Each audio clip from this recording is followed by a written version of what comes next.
உள்ளம் உருக்கும் உறுதி அளிக்கும் கள்ளம் கபடெல்லாம் அகற்றும் கடிந்து கொள்ளும் கரைகள் போக்கும் கனமடைய வழி நடத்தும் சத்திய வேதம். பிரியமானவர்களே, அன்புக்குரியவர்களே, மனமகிழ்ச்சியான அந்த புதிய நாள் காலை வேளையில் உங்களோடு கூட தொடர்பு கொள்வதிலே தேவனுக்கு நன்றி செலுத்துகிறேன், மகிழ்ச்சி அடைகிறேன். நீங்களும் அவளோடு கூட தேவ வசனத்தை கேட்கும்படியாக வந்திருக்கிறீர்கள். அனுதினம் மன்னா என்று நம்ம இந்த பகுதியை சொல்லலாம், இந்த வேளையை சொல்லலாம்.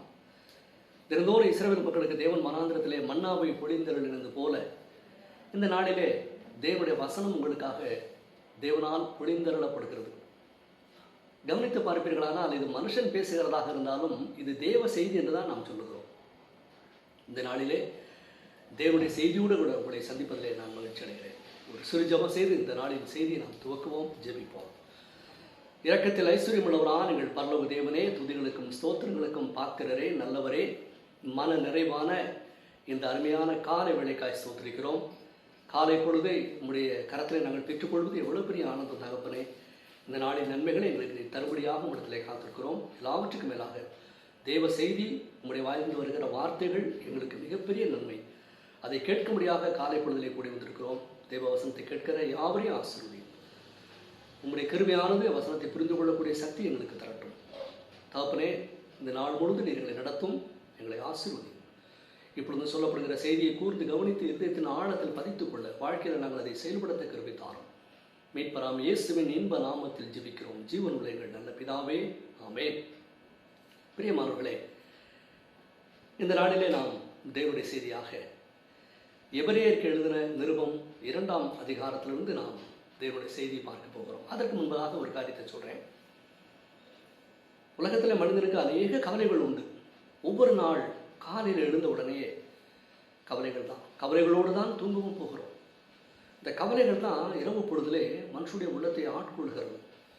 அது அவருடைய ஆத்மாவை இருதயத்தை நிரப்பி இருக்கிற அப்படின்னாலே பலவிதமான கனவுகளுக்குள்ளாகிறான் மனுஷன். கனவுகள் வருவதற்கு காரணம் அப்படித்தான் சாலமோன் ஞானி சொல்கிறார். தொல்லையின் மிகுதியினால் சொப்பனம் பிறப்பதாக, கனவுகள் பிறப்பதாக அவர் சொல்றார். நாம் எதை நினைத்து கவலைப்பட்டு கலங்கி கொண்டே நாம் படுக்கைக்கு போகிறோமோ அது அப்படியே நமக்கு சொப்பனமாக, கனவுகளாக மாறக்கூடிய வாய்ப்புகள் உண்டு.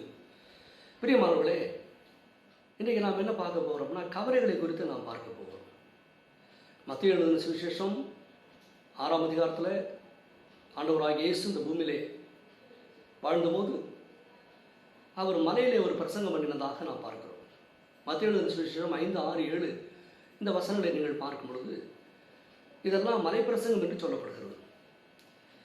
சிறு வயதிலே கூட நான் பள்ளியிலே படிக்கும் பொழுது இந்த 3 அதிகாரங்களையும் மனப்பாடம் செய்து அது ஒப்புவிக்கிறதான அந்த போட்டியிலே நான் முதல் பரிசு பெற்றேன். தேவனுடைய வசனம் சிறுவயது முதற்கொண்டே உள்ளத்தின் ஆழத்திலே அது ஊறி போனது. சரி, எப்படி இருக்கட்டும். அதில் கவலைப்பட வேண்டாம் என்று ஆண்டவராகிய இயேசு சொல்லுகிறதான காரியத்தை நாம் பார்க்கிறோம். மத்தேயு 6ஆம் அதிகாரத்தில் அவர் சொல்றாரு, உணவுக்காக, உடைக்காக நீங்கள் கவலைப்பட்டு கொண்டே இருக்கிறீர்கள். என்னத்தை உண்போம், என்னத்தை புசிப்போம், என்னத்தை குடிப்போம் என்று கவலைப்படுவதாக ஆண்டவராகிய இயேசு சொல்றார். இன்னைக்கு கூட அநேக பெண்கள், தாய்மார்கள், ஸ்திரீகள் தங்களுடைய இல்லங்களிலே அவர்கள் பேசும்போது நான் என்னுடைய காதலை சிறுவிது முதல் கொண்டு இதுவரைக்கும் கேட்டுக்கொண்டே இருக்கிறேன். இன்றைக்கி என்ன ஆகாரம், உங்கள் வீட்டில் என்ன சாப்பாடு என்று கேட்கும் பொழுது அவங்க சொல்லுவாங்க, சாப்பாடுலாம் தயாராகிடுச்சு, ஆனால் என்ன குழம்பு வைக்கிறது, அதுதான் எங்களுக்கு பெரிய பிரச்சனை. தினந்தோறும் தாய்மார்களுக்கு குடும்பத்தை கவனிக்கிறதான, குடும்பத்திற்காக உணவு தயாரிக்கிறதான பெண்மணிகளுக்கு அந்த அருமையான ஒரு கவலை இருக்குது. என்ன குழம்பு வைக்கிறது தெரியல. இப்படி தினந்தோறும் மனுஷன் பலவிதமான கவலைகளினாலே ஆட்கொள்ளப்படுகிறான். ஆண்டவராகிய இயேசு சொல்றாரு, கவலைப்படுகிறதுனாலே உங்களில் எவன் தன் சரீர அளவோடு ஒரு குணத்தை கூட்ட முடியும் அப்படின்னு கேட்கிறார். ஒரு சவாலான கேள்வி. கவலைப்பட வேண்டாம் என்று சொன்னார். இந்த வசனத்தை குறித்து சில இடங்களில் பேசும்போது ஒரு தாயார் கூட என்கிட்ட கேட்டாங்க, ஆண்டவராகிய இயேசு அவர் சொல்லிட்டு போயிடுவாருங்க, கவலை பற்றி அவருக்கு என்ன தெரியும் என்று வருத்தப்பட்டு பேசுகிற மக்களும் உண்டு. நான் சொன்னேன், கவலைப்படாதீர்கள் என்று சொன்னேன். ஆண்டவர் கவலை பற்றி அறிந்தபடினால தான் அவர் பேசுகிறார். கவலைப்படாதீர்கள் என்று உங்களுக்கு சொல்லுங்கள். நீங்கள் இதே கருத்தை நீங்கள் பெத்தானியாவிலே இயேசுவானவர் அடிக்கடி போகிறதான ஒரு குடும்பம், மார்த்தாள், மரியாள், லாசரு. இந்த குடும்பத்தில் கூட இப்படி ஒரு கேள்வி எழுந்ததை நான் பார்க்கிறோம். அவர் அந்த ஊருக்கு போகிறாரு. அவரை தன்னுடைய வீட்டிலே ஏற்றுக்கொண்டதாக பார்க்கிறோம். ஏற்றுக்கொண்டது மார்த்தாள். ஆனால் மரியாள் எங்கே இருந்தாங்க, லாசர் எங்கே இருந்தாங்கன்ற விஷயம் நமக்கு தெரியல. ஆனால் அவரை தன் வீட்டுக்குள்ளாக ஏற்றுக்கொண்டதாக மார்த்தாள் தான் ஏற்றுக்கொண்டதாக நாம் பார்க்கிறோம். சரி, சற்று நேரமானது. மார்த்தாள் திரும்ப வர்றாங்க. மார்த்தாள் திரும்ப வரும்பொழுது அங்கே சூழ்நிலை என்ன? ஆண்டவராகிய இயேசு தேவனுடைய வார்த்தைகளை ஜனங்களுக்கு பிரசங்கித்துக் கொண்டிருக்கிறார். அவருடைய வேலை அதுதானே. அவர் அதற்காகத்தான் அங்கே வந்தார். புசித்து குடித்து இளைப்பாரி மகிழ்ச்சி அடைந்து அனுபவிப்பதற்காக கிறிஸ்து அங்கே போகலை. அவர் தேவனுடைய வார்த்தைகளை சொல்லும்படியாகத்தான் அங்கே போயிருக்கிறார். அதுதான் அவருடைய வேலை. யோவான் 4ஆம் அதிகாரத்தில் சமாரியா ஸ்திரீயிடத்தில் அவர் பேசிக் கொண்டிருக்கும் போது பசியோடு தான் பேசிகிட்டு இருக்கார். அவருக்கு மிகுந்த பசி உண்டாயிற்று. சீசர்கள் ஊருக்குள்ளாக போய் சாப்பிட்டு மனமிருந்து விட்டு இவருக்கு போஜனம் கொண்டு வந்திருக்காங்க, சாப்பாடு கொண்டு வந்திருக்காங்க. அதை கையில் வைத்து கொண்டு தான் கேட்குறாங்க, ரபி போஜனம் பண்ணும் என்று சொன்னாங்க. இவர் சொன்னார், நீங்கள் அறியாத வேறொரு போஜனம் எனக்கு உண்டு. இவங்க தங்களுக்குள்ளேயாகவே பேசிக்கொண்டார்கள் சீசர்கள். ஒருவேளை நாம் வருவதற்கு முன்பாக யாராயிலும் அவருக்கு சாப்பாடு கொண்டு வந்திருப்பார்களோ என்று பேசிக்கொண்டார்கள். இயேசுவானவர் சொன்னார் யோவான் 4ஆம் அதிகாரத்தில், என் பிதாவினுடைய கிரியையை செய்து முடிப்பதே, என்னை அனுப்பினருடைய வேலையை செய்து முடிப்பதே எனக்கு போஜனமாக இருக்குதுங்க. அப்போ இயேசுவானவர் மார்த்தாள், மரியாள் வீட்டில் போய் தேவனுடைய வசனத்தை பிரசங்கிக்க ஆரம்பிச்சிட்டார். தேவனுடைய வார்த்தைகளை அவர் சொல்ல துவங்கி விட்டார். சற்று நேரம் கழித்து மரியாள் வந்தார். மரியாள் அவருடைய பாதத்தருகே அமர்ந்து தேவனுடைய வசனத்தை கேட்டுக்கொண்டிருந்தாள். இப்போ மார்த்தாளுக்கு கோபம் வந்ததாக நான் பார்க்கிறோம். மார்த்தாள் கோபத்தில் என்ன பேசுகிறாங்க? ஆண்டவரே, நான் ஒருத்தி தனியே இந்த வேலைகளாக செய்யும்படி என்னை என் சகோதரி விட்டு வந்திருப்பதை குறித்து உமக்கு கவலை இல்லையா? அவளுக்கு உதவி செய்யும்படி எனக்கு சொல்லும் என்று மார்த்தாள் பேசுகிறாங்க. இந்த வசனத்தை படிக்கும்போது எனக்கு மனசுக்குள்ள ஒரு ஆச்சரியமாகவே இருக்கும். என்னன்னா, கவலைப்பட வேண்டாம் என்று உலகத்திற்கே சொன்ன ஆண்டவராகிய இயேசுவினிடத்தில் இந்த அம்மா உமக்கு கவலை இல்லையா என்று அவர்கள் கேட்டதை குறித்து ரொம்ப ஆச்சரியப்படுறாங்க. கவலைப்பட வேண்டாம் என்று உலக மக்கள் அத்தனை பேருக்கும் ஆறுதலான வார்த்தையை சொல்லக்கூடியதான அந்த இயேசுவினிடத்தில் மார்த்தாள் கேட்குறாங்க. அவங்க கேட்குறாங்க பாருங்கள். லூக்கா எழுதின சுவிசேஷம் 10ஆம் அதிகாரம் வசனம் 40. மார்த்தாளோ பற்பல வேலைகளை செய்வதில் மிகவும் வருத்தம் அடைந்து அவரிடத்தில் ஆண்டவரே, நான் தனியே வேலை செய்யும்படி என் சகோதரி என்னை விட்டு வந்திருக்கிறதை குறித்து உமக்கு கவலை இல்லையா? எனக்கு உதவி செய்யும்படி அவளுக்கு சொல்லும் என்றான். உலகத்திற்கே கவலைப்படாதீர்கள் என்று ஒரு அருமையான, ஆறுதலான, அற்புதமான, ஒரு உற்சாகமான செய்தியை சொல்லக்கூடிய அந்த தேவகுமாரனாகிய இயேசுவிடத்தில் என்னம்மா கேட்குறாங்க, ஆண்டவரே, என் சகோதரி மரியாள் இந்த வீட்டு வேலைகளிலே பங்கெடுக்காமல் என்னை விட்டு வந்திருப்பதை குறித்து உமக்கு கவலை இல்லையா? எனக்கு உதவி செய்யும்படி அவளுக்கு சொல்லும் என்றார்கள். இப்படி உலகம் முழுவதும் தினந்தோறும் மனிதன் பலவிதமான கவலைகளினாலே ஆட்கொள்ளப்படுகிறான். ஆனால் கவலைப்பட வேண்டாம் என்று தான் வேதம் சொல்கிறது. இந்த கவலைப்படும் பொழுது என்ன செய்கிறது? நம்முடைய மனம், நம்முடைய உள்ளம் மேற்கொண்டு சிந்திக்க முடியாத அளவுக்கு நம்முடைய ஆழ் மனது அந்த கவலைகளை நோக்கியே போய் கொண்டிருக்கிறது. கவலைகளினாலே பிரச்சனை தீருமா அப்படின்னு இயேசு கேட்கிறார். அவர் சொல்றார், கவலைப்படுகிறதுனால் உங்களில் எவன் தன் சரீர அளவோடு ஒரு முழத்தை கூட்டுவான் என்று கேட்கிறார். இன்றைக்கு செய்தி கவலைப்படுவதை குறித்து தான். ஆனால் இங்கே சொல்லக்கூடியதான, நான் சொல்ல வரதான செய்தி வேற. கவலைப்படாதீர்கள் என்று சொன்னார். அவருக்கு தேவை என்று எனக்கு தெரியும்னு மத்திய புத்தகத்தில் சொல்றார். ஆகாயத்த பறவைகளை கவனித்து பாருங்கள், அவைகள் விதைப்பதும் இல்லை, அறுப்பதும் இல்லை, களஞ்சியங்களிலே சேர்த்து வைப்பதும் இல்லை, அவைகளே உங்கள் பரமபிதா பிழை போட்டுகிறார் என்று சொல்கிறார். உடைக்காக நீங்கள் கவலைப்படுகிறதுன்னு காட்டு புஷ்பங்கள் எப்படி வளர்கிறது என்று கவனித்து பாருங்கள். சாலமோன் உலகத்தின் மிகப்பெரிய ஐஸ்வர்யமுள்ள ஒரு ராஜா. அவர் தன்னுடைய சர்வ மகிமையிலும் இந்த காட்டு புஷ்பங்களுக்குரிய நிறத்திலே அவர் உடை அணிந்து கொள்ளவில்லை. ஆச்சரியமா இருக்கு. அப்ப எவ்வளவாய் ஒரு நாள் இருந்து அழிந்து போகிறதான காட்டுப்புல்லுக்கு தேவன் நிமிதமாக உடுத்து வைக்கிறார். அப்ப நமக்கு உடுத்து வைப்பது, நமக்கு உடை கொடுப்பது அதிக நிச்சயம் அல்லவா என்று கேட்கிறார். இப்போ உலக பிரகாரமான கவலைகள் வேண்டாம் என்றுதான் வேதம் நமக்கு சொல்கிறது. ஆனால் கவலைப்படாமல் ஒரு மனிதனாலும் இருக்க முடியவில்லை. தினந்தோறும் கவலை மனுஷனுக்கு. தன்னை பற்றி கவலை, தன்னுடைய குடும்பத்தை பற்றி கவலை, தன்னுடைய எதிர்காலம், பிள்ளைகள், வேலை, இப்படி பலவிதமான கவலைகளினாலே மனிதன் ஆட்கொள்ளப்பட்டு தினந்தோறும் தவிக்கிறான். நம்ம எல்லாருக்குமே உண்டு. விடியற் காலையில் நம்ம எழுகிறோம், கவலைகளோடு தான் படுக்க போகிறோம். விடியற் காலையில் எழுந்திருக்கிறோம். எழுந்த உடனே அந்த நாளை விட்டுட்டு மறுநாளை பற்றி தான ஒரு கவலை நமக்கு வந்துவிடும். ஒரு கவிஞன் கூட சொன்னான், காலை எழுந்தவுடன் நாளைய கேள்வி என்று சொன்னான். பிரியமானவர்களே, இந்த கவலைப்படுகிறதை பற்றி வேதம் நமக்கு தெளிவாக சொல்லிடுச்சு. கவலைகள் வேண்டாம். சரி, ஆனால் கவலைப்பட வேண்டாம் என்று வேதாமத்தில் அநேக இடத்துல நாம் வாசிக்கிறோம். ஆனால் ஒரு விஷயத்தில் நம்முடைய பரிசுத்த வேதம் கவலைப்பட வேண்டும் என்று சொல்கிறது. ஒரு விஷயத்தை குறித்து நீங்கள் அக்கறை எடுத்துக்கணும், அதுக்காக நீங்கள் நிச்சயமாக கவலைப்படணும் அப்படின்னு நான் வாசிக்கிறோம். அதைத்தான் நான் இந்த செய்தியின் துவக்கத்திலே சொன்னேன். எபிரேயர் 2ஆம் அதிகாரம் முதல் 2 வசனத்தில் அந்த செய்தியை நான் பார்க்குறோம்.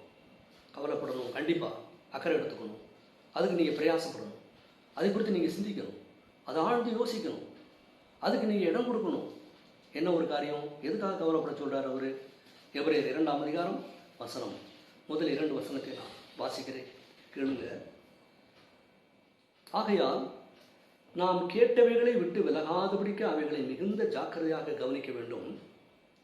ஏனெனில் தேவதூதர் மூலமாய் சொல்லப்பட்ட வசனத்திற்கு விரோதமான எந்த செய்கைக்கும் கீழ்ப்படியாமைக்கும் நீதியான தண்டனை வரத்தக்கதாக அவர்களுடைய வசனம் உறுதிப்படுத்தப்பட்டிருக்க. தேவனுடைய வசனம் உறுதிப்படுத்தப்பட்டிருக்கிறது. எதுக்கு உறுதிப்படுத்தப்பட்டிருக்கு? தேவனுக்கு விரோதமாய் எந்த செய்கை செய்தாலும் நீதியான தண்டனை வரும் என்று வசனம் உறுதிப்படுத்தியிருக்கிறது. சரி, அது மாத்திரமல்ல, 3-4 வசனத்தை உன்னிப்பாக கவனிங்க. அதுதான் விசேஷமாய் அந்த செய்தி, இந்த நாளின் செய்தியினுடைய வசனம் அதுதான். எபிரேயர் 2 வசனம் 3-4.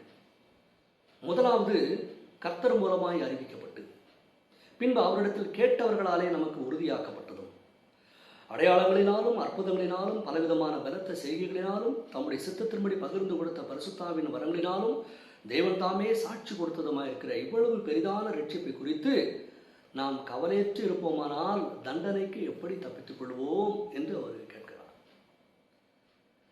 உலகமெங்கும் இருக்கிற சகல கோடி ஜீவராசிகளையும் சகல கோடி மனுஷர்களையும் கவலைப்பட வேண்டாம் உலக காரியங்களுக்காக சொன்ன அதே தேவன், அதே பரிசுத்த வசனம் இப்பொழுது ரட்சிப்பை குறித்து கவலைப்பட வேண்டும் என்று சொல்கிறது. எவ்வளவு முக்கியமான விஷயம் பாருங்க, ஆழ்ந்து சிந்திக்க வேண்டிய விஷயம் இல்லையா அது? அப்படின்னா என்ன அர்த்தம்? உலக பிரகாரமான கவலைகள் நமக்கு தேவையில்லை, அது தேவனுக்கு தெரியும், அதை பூர்த்தி பண்ணிடுவார். நம்முடைய தேவன் எல்லாருக்கும் நன்மை செய்கிறவராக தான் இருக்கிறார். மத்திய 5:45 அவர் தீயோர் மேலும் நல்லோர் மேலும் தமது சூரியனை உதிக்க பண்ணி நீதி உள்ளோர் மேலும் அநீதி உள்ளோர் மேலும் தமது மழையை பெய்ய பண்ணுகிறார். எல்லாருக்கும் நன்மை செய்கிறார். பூமிக்குரிய காரியங்களை தேவன் கொடுத்துட்டு இருக்கார். தகப்பன் சிருஷ்டிகர் என்கிறதான முறையில் கொடுக்கிறார். சரி, அதனால தான் உலக பிரகாரமான காரியங்களை குறித்து நீங்கள் கவலைப்பட்டு கலங்க வேண்டாம்னு சொல்லிட்டார். ஆனால் இந்த இடத்துல ரட்சிப்பை குறித்து ஒரு மனிதன் கண்டிப்பாக அவன் அக்கறை எடுத்துக்கொள்ள வேண்டும். அதை குறித்து அவன் கவலைப்பட வேண்டும். ரட்சிப்பை பெற்றிருக்கிறோமா இல்லையா? உலகத்தில் மனுஷன் அநேக சமயத்தில் தன்னுடைய பொசிஷனை யோசித்து பார்ப்பான். தன்னுடைய நிலைமை என்ன, தன்னுடைய பிள்ளைகளுக்கு அதைத்தான் சொல்லிக் கொடுக்குறான். நல்லபடி, எதிர்காலம் சிறப்பாக இருக்கும். அருமையான ஒரு வேலையை தேடிக்கோ, உன்னுடைய எதிர்காலம் சிறப்பாக இருக்கும். உனக்கென்று பொக்கிஷங்களை சேர்த்து வைத்துக்கொள். வயசான காலம் வரைக்கும் நீ யார்ட்டையும் கையாண்டாத ஒரு சூழ்நிலை உனக்கு இருக்கும். அங்கே எல்ஐசி பாலிசி போடுது, இங்கே போய் பணம் கட்டு, அங்கே சீட்டை சேருது, இந்த பேங்க்கில் அக்கௌண்ட்டில் பணத்தை போட்டு, இப்படி சொல்லி மனிதன் அநேக விஷயங்களை குறித்து கவலைப்பட்டு தன்னுடைய குடும்பங்களுக்கு சந்ததிகளுக்கு அதை சொல்லிட்டாங்க. ஆனால் எந்த குடும்பம் ரட்சிப்பின் காரியங்களை குறித்து கவலைப்படுகிறதோ, எந்த குடும்பம் தேவனுடைய சத்தத்தை நிறைவேற்றும் என்று அக்கறைப்படுகிறதோ, அந்த குடும்பத்தின் மேல் தேவன் பிரியமுள்ளவராக இருக்கிறார். அதனால தான் அந்த அருமையான தேவனுடைய மனுஷன் யோசுவா சொன்னார், நானும் என் வீட்டாரமோ வென்றால் கர்த்தரையே சேவிப்போம் என்றார். நானும் என் வீட்டாரமோ வென்றார். அப்போ ரட்சிப்பை குறித்ததான கவலை ஒவ்வொரு மனுஷனுக்கும் அவசியம் இருக்கும். அது மாத்திரமல்ல, தன்னுடைய வீட்டார் அனைவரோடும் கூட அந்த ரட்சிப்பின் அவசியமாக இருக்கிறது. நீங்கள் புதிய ஏற்பாட்டில் வாசிக்கும் பொழுது அப்படித்தான் பல பரிசுத்தவான்கள் தங்கள் குடும்பத்தார் அனைவரோடும் கூட. அப்போஸ்தலர் 16ஆம் அதிகாரத்தை நீங்கள் வாசிக்கும் பொழுது சிறைச்சாலை தலைவன் அவனும் அவனுடையவர்கள் அனைவரும் உடனே ஞானஸ்நானம் பெற்றார்கள். நடுராத்திரியிலே அவனுடைய சுவிசேஷ பிரசங்கத்தை கேட்டு அவனும் அவனுடையவர்கள் அனைவரும் உடனே ஞானஸ்நானம் பெற்றார்கள். அப்போஸ்தலர் 10ஆம் அதிகாரத்தை நீங்கள் வாசிக்கும் பொழுது கொர்நேலியு என்கிறதான நூற்றுக்கு அதிபதி அவன் தானும் தன் வீட்டார் அனைவரோடும் கூட தேவனுக்கு பயந்தவனாயிருந்தான் அப்படின்னு பைபிளில் வாசிக்கிறோம். பிரியமானவர்களே, ரட்சிப்பை குறித்ததான கவலை மிக அவசியமாக இருக்கிறது. ஏனென்றால் ரட்சிப்பு இல்லை என்றால் இந்த உலகத்தில் மனிதன் எதை ஆதாயப்படுத்தி வைத்தாலும் அவனுக்கு லாபம் ஒன்றுமில்லை. இயேசு இதைத்தான் சொன்னார் மத்திய புத்தகத்தில். மனுஷன் உலகம் முழுவதையும் ஆதாயப்படுத்திக் கொண்டாலும் தன் ஜீவனை நஷ்டப்படுத்தினான், தன் ஆத்மாவை நஷ்டப்படுத்தினான், ரட்சிப்பை இழந்து போனான், அவனுக்கு என்ன லாபம் என்று கேட்கிறான். அப்போ ரட்சிப்பை பற்றிதான கவலை உங்களுக்கு அவசியமாக இருக்குது. மற்ற உலக கவலைனா அவருடைய கரத்தில் ஒப்பு கொடுங்க. 1 பேதுரு புஸ்தகம் 5ஆம் அதிகாரத்தில் அவர் அப்படி தான் சொல்கிறார். உலக பிரகாரமான காரியங்கள் என்ன கவலைகளாக இருந்தாலும் சரி, நீங்கள் கொண்டு போய் என்ன செய்யுங்க, தேவ சமூகத்தில் ஒப்பு கொடுங்க என்று அவர் சொல்லுகிறார். அப்போ நம்முடைய கவலைகளை கேட்கக்கூடிய ஒருவர் இருக்கிறார், நம்மை விசாரிக்கக்கூடிய ஒருவர் இருக்கிறார். அங்கே கொண்டு போய் கவலையெல்லாம் வச்சிருங்க. ஆனால் ரட்சிப்பை குறித்த கவலை நீங்கள் தான் படணும். ரட்சிப்பை குறித்ததான கவலை உங்களுக்குள்ள இருக்கணும். உங்களை மாத்திரமல்ல உங்கள் குடும்பத்தாரை குறித்தும் ரட்சிப்பை குறித்து நீங்கள் கவலைப்பட வேண்டும். 1 பேதுரு புஸ்தகம் 5ஆம் அதிகாரம் வசனம் 6 வாசிக்கிறேன். ஆகையால் ஏற்ற காலத்தில் தேவன் உங்களை உயர்த்தபடிக்க அவருடைய பலத்த கைக்குள் அடங்கியிருங்கள். அவர் உங்களை விசாரிக்கிறவரானபடியால் உங்கள் கவலைகள் எல்லாம் அவர் மேல் வைத்து விடுங்கள். உலகப்பிரகாரமான கவலையெல்லாம் அவர் மேலே வச்சிருங்க. ரட்சிப்பை குறித்ததான கவலையை நீங்கள் எடுத்துக்கிட்டு, ரட்சிப்பை குறித்ததான கவலை நமக்கு மட்டும் இல்லை, தேவனும் கவலைப்படுகிறார். எல்லா மனுஷரும் ரட்சிக்கப்பட வேண்டும், சத்தியத்தை அறிகிற அறிவை அடைய அவர் விருப்பம் உள்ளவராக தான் இருக்கிறார். அது நடக்கிறனா அவர் கவலைப்பட தான் செய்வார். இதோட ஒரு காரியம் என்னவென்றால், 2 கொரிந்தியர் புஸ்தகத்தை நீங்கள் வாசிக்கும் பொழுது 11ஆம் அதிகாரத்தில் அப்போஸ்தலனாகிய பவுல் தன்னுடைய வாழ்க்கையிலே சுவிசேஷ ஊழியத்தின் மத்தியிலே அவர் பட்ட பாடுகளெல்லாம் வரிசையாக வர்ணித்து கொண்டே வருகிறார். நிறைய விஷயம் பேசுகிறார் அப்போஸ்தலனாகிய பவுல். யூதர்களால் 1 குறைய 40 அடியாக 5 தரம் அடிபட்டேன், 3 தரம் மிலாறுகளால் அடிபட்டேன், 3 தரம் கப்பல் சேதத்தில் இருந்தேன், ஒரு ராத்திரி ஒரு நாள் முழுதும் கடலிலே நான் போக்கினேன், முழுதும் நான் பிரயாணம் பண்ணினேன், அநேக முறை பிரயாசத்திலும் வருத்தத்திலும் கண் விழிப்புகளிலும் பசியிலும் தாகத்திலும் குளிரிலும் நிர்வாணத்திலும் இருந்தேன் என்று சொல்லிட்டு எப்படி முடிக்கிறாரே, இவை முதலானவைகளே அல்லாமல், ஊழியத்தின் பாதையில் நான் பட்ட பாடுகள் அல்லாமல் எல்லா சபைகளை குறித்து உண்டாயிருக்கிற கவலை நாள்தோறும் என்னை நெருக்குகிறது என்று சொல்லுகிறார் போல். ஏன்னா ரட்சிக்கப்பட்ட மக்களுடைய கூட்டம் தான் சபை. கிறிஸ்துவின் உபதேசத்தை கேட்டு, கிறிஸ்துவின் சுவிசேஷத்தை கேட்டு விசுவாசித்து மனம் திரும்பி இயேசுவானவரை தேவகுமாரன் என்று வாயினாலே அறிக்கை செய்து பிதாகுமாரன் பரிசுத்தாவின் நாமத்தினாலே தண்ணீருக்குள்ளாக மூழ்கி கிறிஸ்துடைய சபையிலே இணைக்கப்பட்ட அந்த ரட்சிக்கப்பட்ட கூட்டத்திற்கு பேர் தான் சபை. இந்த சபைகளை குறித்து எனக்கு நாள்தோறும் கவலை என்று பவுல் சொல்கிறார். உலக பிரகாரமான கவலை ஒரு பெருசாக எடுத்துக்கல. பிரியமானவர்களே, ரட்சிப்பை குறித்ததான கவலை மிக அவசியமாக இருக்கிறது. அப்போஸ்தலனாகிய பவுல் பிரஜாதிகளுக்கு ஊழியம் செய்ய ஊழியக்காரனாக நியமிக்கப்பட்டார். ஆனாலும் பவுலுக்கு தன்னுடைய சொந்த ஜனமாகிய இஸ்ரவேல் மக்களை குறித்து அவருக்கு ஒரு கவலை இருந்ததாக அவர் சொல்லிகிட்டே இருக்கிறார். நீங்கள் ரோமருக்கு எழுதின நிருபம் 10ஆம் அதிகாரத்தை வாசிக்கும் போது அவர் சொல்றாரு, ரோமர் 10:1, சகோதரரே, இஸ்ரவேலர் ரட்சிக்கப்பட வேண்டும் என்பதே என் இருதயத்தின் விருப்பமும் நான் தேவனை நோக்கி செய்யும் விண்ணப்பமுமாயிருக்கிறது என்று சொல்கிறார். ரட்சிப்பு எவ்வளவு அவசியமானார் அவர் அப்படி சொல்லியிருப்பார். அதனால் பிரியமானவர்களே, ரட்சிப்பை குறித்து கவலை உங்களுக்கு வேண்டும். மற்ற உலக பிரகாரமான கவலையெல்லாம் தூக்கி போடுங்க. ரட்சிப்பின் காரியங்களை குறித்து அக்கறை எடுத்துக்கொள்ளுங்கள். அவைகளை குறித்து கவலைப்படுங்கள். நீங்கள் ரட்சிக்கப்பட வேண்டும், உங்கள் குடும்பத்தார் மீட்கப்பட வேண்டும், நீங்கள் தேவனுடைய சத்தத்தை நிறைவேற்றியவர்களாக இருக்கணும். பவுல் சொல்றாரு, இஸ்ரவேலர் ரட்சிக்கப்பட வேண்டும் என்பதே என் இருதயத்தின் விருப்பமும் நான் தேவனை நோக்கி செய்யும் விண்ணப்பமும் இருக்கிறது. ரட்சிப்பு அவங்களுக்கு அருகாமையிலே இருந்துச்சு, அவர்களுக்கு சமீபத்திருந்தது ரட்சிப்பு. ஏன்னா சமாரியா ஸ்திரீயிடத்தில் இயேசு பேசும்போது யோவான் 4ஆம் அதிகாரம் வசனம் 22 இப்படியாக சொல்கிறார், ரட்சிப்பு யூதர்கள் வழியாக வருகிறது என்று சொல்கிறார். அப்ப ரட்சிப்புக்கு முதல் உரிமை பெற்றவர்களாக அவர்கள் இருந்தார்கள். ஆனால் எல்லா இஸ்ரவேலரும் ரட்சிக்கப்படல. அதைத்தான் ரோமர் 10:1 சொல்லுகிறார், இஸ்ரவேலர் ரட்சிக்கப்பட வேண்டும் என்பதே என் இருதயத்தின் விருப்பமும் நான் தேவனை நோக்கி செய்யும் விண்ணப்பமுமா இருக்கிறது என்று சொல்லுகிறார். இதெல்லாம் வாசிக்கும் பொழுது ரட்சிப்பு குறித்து மனிதன் எவ்வளவு அக்கறை எடுத்துக்கொள்ள வேண்டும். இந்த ரட்சிப்பை குறித்து நாம் கவலையற்று இருப்போமானால் தண்டனை வருமே எப்படி தப்பித்துக் கொள்வோம் என்று எபிரேயர் 2ஆம் அதிகாரம் 3-4 வசனத்திலே கேட்கிறார். எபிரேயர் 2ஆம் அதிகாரம் 4ஆம் வசனத்தின் கடைசி வரியிலே வருகிறது, இவ்வளவு பெரிதான ரட்சிப்பு குறித்து நீங்கள் கவலையற்று இருப்பீர்களானால் இது பெரிதான ரட்சிப்பு என்று சொல்கிறார். இந்த ரட்சிப்பு முதலாவது யார் அறிவித்தார்? கர்த்தராகிய இயேசு வந்து அறிவித்தார். முதலாவது கர்த்தர் மூலமாய் அறிவிக்கப்பட்டது. பின்பு அவரிடத்தில் கேட்டவர்களால் அது உறுதியாக்கப்பட்டது. அவரிடத்தில் கேட்டவர்கள் அவருடைய 12 அப்போஸ்தலர்கள் அவர்கள் உறுதிப்படுத்தினார்கள். அது மாத்திரமல்ல, இந்த ரட்சிப்பு மனுஷனுக்கு அவசியம் என்பதற்காக 3ஆம் வசனம் சொல்கிறது, எபிரேயர் 2:3, அடையாளங்களினாலும் அற்புதங்களினாலும் பலவிதமான பலத்த செய்கைகளினாலும் தம்முடைய சித்தத்தின்படி பகிர்ந்து கொடுத்த பரிசுத்தாவின் வரங்களினாலும் தேவன் தாமே சாட்சி கொடுத்ததுமாயிருக்கிற இவ்வளவு பெரிதான ரட்சிப்பு என்று சொல்கிறார். இதுக்கு மேல விளக்கம் சொல்ல முடியாது. இதுக்கு மேல ரட்சிப்பின் அந்த அருமையை உணர்த்த முடியாது. கர்த்தராகிய இயேசு முதலாவது அறிவித்தார், அவருடைய அப்போஸ்தலர்கள் உறுதிப்படுத்தினார்கள். அடையாளங்கள், அற்புதங்கள், பலவிதமான பலத்த செய்கைகள், பரிசுத்தாவின் வரங்கள் தேவனை சாட்சி கொடுத்த இது பெரிதான ரட்சிப்பு. இந்த ரட்சிப்பு குறித்து கவலையற்றிருக்கிறீர்களானால் தண்டனைக்கு எப்படி தப்பித்துக் கொள்வீர்கள் என்று கேட்கிறார். இந்த செய்தி கேட்கிற ஜனங்களாகி நீங்கள் ரட்சிப்பின் அருமை குறித்து புரிந்து கொள்ள வேண்டும்.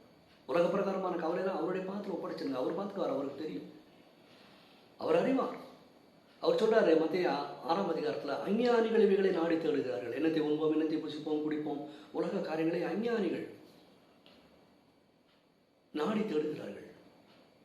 ஆனால் நீதிமான்களோ தேவனுடைய பிள்ளைகளோ இதில் அக்கறை எடுத்துக்கொள்ள மாட்டாங்க. அவங்களுக்கு தெரியும் தேவன் பூர்த்தி செய்வார்னு தெரியும். ஆனால் ரட்சிப்பை குறித்ததான கவலை மிக அவசியமாக இருக்கிறது பிரியமானவர்களே. இந்த ரட்சிப்பை குறித்ததான கவலை நீங்கள் ஒவ்வொருவரும் எடுத்துக்கொள்ள வேண்டும். அருகாமையிலே நெருங்கி வந்த அந்த ரட்சிப்பை இஸ்ரவேல் மக்கள் எப்படி இழந்து போனாங்கன்னா, அவர்கள் ரட்சிப்புக்கென்று ஒரு தேவ நீதி இருக்கிறது. அந்த தேவ நீதியை அறியாமல் தங்கள் சுய நீதியின்படி அவர்கள் போக நினைச்சனால தான் ரட்சிப்பு அவர்கள் பெற முடியல. இன்றைக்கு அநேக மக்கள் நம்மை சுற்றி அப்படி தான் இருக்கிறாங்க.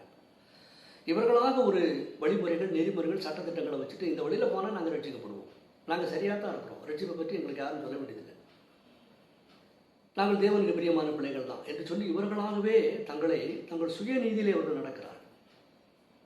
அதனால் அவங்க ரட்சிப்பை பெற முடியல. ரட்சிப்பை குறித்து கட்டாயம் நமக்கு அவசியம் கவலை வேண்டும். அந்த ரட்சிப்புக்கான தேவ நீதி வேதாகமத்தில் வெளிப்படுத்தப்பட்டிருக்கிறது. அந்த தேவ நீதி சுவிசேஷத்தினாலே வெளியே வருகிறது. கிறிஸ்துடைய மரணம், அடக்கம் என்கிறதான அந்த சுவிசேஷத்தின் மூலமாகத்தான் தேவனுடைய நீதி வெளிப்படுத்தப்பட்டிருக்கிறது பிரியமானவர்களே. அந்த தேவ நீதிக்கு நாம் கீழ்ப்படியும் போது ரட்சிப்பு பெறுகிறோம். இந்த ரட்சிப்பை குறித்து வேதாகமத்தில் அநேக இடத்துல நம்ம வாசிக்கலாம். ஆண்டவராக இயேசு பரமேறி போகும்பொழுது கூட தம்முடைய சீசர்களை கூப்பிட்டு அவர் கடைசியாக சொன்ன வார்த்தைகள் அநேக இதுதான். ஆனால் இப்படி பிரசங்கித்தும் முதல் நூற்றாண்டில் வாழ்ந்த இஸ்ரவேலர்கள், யூதர்கள் அநேக ரட்சிப்பை பெற முடியல. அதுக்கு தான் அப்போஸ்தலனாகிய பவுல் காரணம் சொல்றார். ரோமர் 10ஆம் அதிகாரம் வசனம் 2 அவர் சொல்றாரு, தேவனை பற்றி அவர்களுக்கு வைராக்கியம் உண்டென்று அவர்களை குறித்து சாட்சி சொல்லுகிறேன். ஆயினும் அது அறிவுக்கேற்ற வைராக்கியம் அல்ல. எப்படி என்றால், அவர்கள் தேவ நீதியை அறியாமல் தங்கள் சுய நீதியை நிலைநிறுத்த தேடுகிறபடியால் தேவ நீதிக்கு கீழ்ப்படியாதிருக்கிறார்கள். இவங்க அந்த பழைய பாட நியாயபரமான சடங்காச்சாரங்களை பிடிச்சிக்கிட்டே அதன் மூலமாக ரட்சிக்கப்படலாம்னு இவங்க நினச்சிக்கிட்டே இருக்காங்க. இன்றளவும் அப்படித்தான் யோசிக்கிறாங்க. அது கிறிஸ்து இயேசுவினால் சிலுவிலே ஆணி அடிக்கப்பட்டது. கொலோசியர் 2ஆம் அதிகாரம் வசனம் 14 முதல் 16 வரைக்கும். அதை உணராதிருக்கிறார்கள். அந்த பழைய ஏற்பாட்டு பிரமாணத்தின்படி நடந்து நாம் ரட்சிப்பை பெறலாம் என்று அது பழைய சட்டம் முடிஞ்சு போகணும், சிலுவைக்கு முன்னான சட்டம். ஆனால் இன்றைக்கு ஒரு மனிதன் ரட்சிப்பை எப்படி பெற வேண்டும்? கிறிஸ்து இயேசுவின் மேல் உள்ள விசுவாசத்தினாலே. இதுதான் தேவநீதி. அதே ரோமர் 10ஆம் அதிகாரம் வசனம் 4 அவர் சொல்லுகிறார், விசுவாசிக்கிற எவனுக்கும் நீதி உண்டாகும்படியாக கிறிஸ்து நியாயப்பிரமாணத்தின் முடிவாயிருக்கிறார் என்று சொல்லுகிறார். மோசேயுடைய நியாயப்பிரமாணம் இன்னைக்கு வழக்கத்தில் இருந்தால் பழைய ஏற்பாட்டு பிரமாணத்தின்படி அவர்கள் வாழ்ந்து ரட்சிப்பை பெறலாம். ஆனால் மோசேயின் நியாயப்பிரமாணம் சிலுவையிலே முடிக்கப்பட்டது. அதுக்கப்புறம் கிறிஸ்துடைய சுவிசேஷத்தினாலே தான் ஒரு மனிதன் ரட்சிக்கப்பட முடியும். இதைத்தான் இயேசு தம்முடைய சீசர்களை பார்த்து கடைசியாக சொல்லிட்டு போன வார்த்தை அதுதான். மத்திய எழுதின சுவிசேஷம் 28ஆம் அதிகாரம் வசனம் 19-20 நீங்கள் உலகமெங்கும் போய் சகல ஜாதிகளையும் சீசராக்கி பிதாகுமாரன் பரிசுத்தாவின் நாமத்திலே அவர்களுக்கு ஞானஸ்நானம் கொடுத்து நான் உங்களுக்கு கட்டளையிட்ட யாவையும் அவர்கள் கைக்கொள்ளும்படி அவர்களுக்கு உபதேசம் பண்ணுங்கள். இதோ உலகத்தின் முடிவறிந்தும் சகல நாட்களிலும் நான் உங்களுடனே கூட இருக்கிறேன் என்றார். ஆமேன் என்று முடிகிறது.